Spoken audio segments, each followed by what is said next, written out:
Hey guys, welcome back to Delstack. Today I'll be showing you how to fix 404 NGINX Firefox.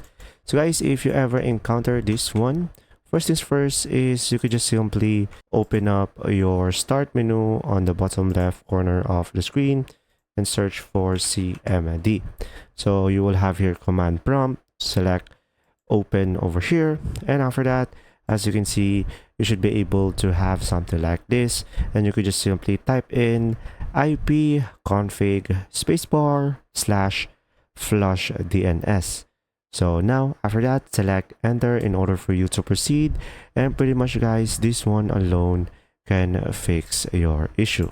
Now if it doesn't guys, what you could try to do as well is simply reset the data of your Firefox, and you could do that by selecting the three lines on the top right corner, and then go ahead and go through the settings, and then over here go for the left side, go for the privacy and security, and scroll down guys, and you should be able to see here clear browsing data.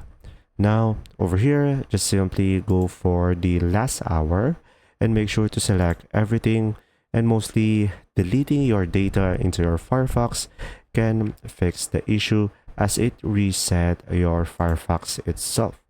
And pretty much that's it.